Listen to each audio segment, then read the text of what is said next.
naman, biyahe ulit tayo ngayon. This time, sa Ortigas tayo pupunta. Special tong event na to dahil ang client natin is Petro Pacific Investment Corporation. Sila lang naman ang may hawak ng Maynilad, NLEX, at isa rin sa may-ari ng Meralco. 4 na technical crew ang dala ko today dahil isa itong full band setup. Pinapasok na natin ang mga gamit sa loob ng venue, and as usual, corporate events, may protocol yan sila and need natin ang IDs ng bawat crew. Ayan, medyo malayo-layo pa from drop-off area yung venue. Kung mapapansin nyo, hindi na ako nag-tour case sa amps ko dahil hindi na magkakasya yan sa L3 ko if mag-tour case pa ako. Kaya soon, hopefully, magkaroon pa tayo ng isa pang sasakyan dahil meron pa tayong paparating na more lighting equipments and LED wall. Ayan, finally, nakarating na tayo dito sa venue. Ito yung itsura niya from the entrance. Meron naman akong idea sa venue since nag-set na ng pictures supply. But need pa din natin planuhin yung diskarte sa pag-setup. Sige, first things first, dalhin muna natin yung mga gamit sa stage banda, and eventually, nag-start na din tayo sa setup. Ganitong events talaga yung gusto ko yung may full band, and na-enjoy ko talaga mag-mix ng front of house para sa band. Mas nagagamit ko din talaga yung full potential and features ng mixer ko na Allen & Heath SQ5 sa mga ganitong klaseng events. Kaya if naghahanap ka ng quality na full band na sounds and light service, message lang kayo sa page namin sa Legato Sounds and Lights. Ayan, setup na natin yung mga amps natin. Laney ang gamit ko sa amps, and GK naman sa bass amp. Ayan din yung ating subs. Fan talaga ako ng QSC subwoofers, kaya nag-invest talaga ako sa 4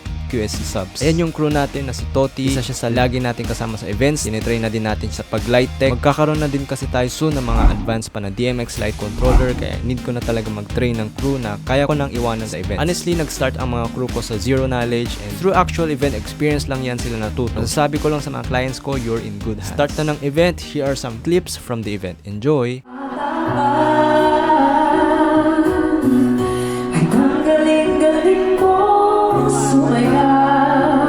Siya pala si Miss Jonah Viray. Siya yung tinaguriang Asia's Fearless Diva, isang singer na kilala sa kanyang matitindig na live performances at mga hit sa ASAP at concerts.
What an event! Napaka-solid ng event na to. Maraming salamat sa Metro Pacific Investment sa pag-book sa Legato, and if umabot ka sa part na to, thank you for watching. Sana na-enjoy nyo ang vlogs ng Legato Sounds and Lights. Follow for more videos like this. See you guys!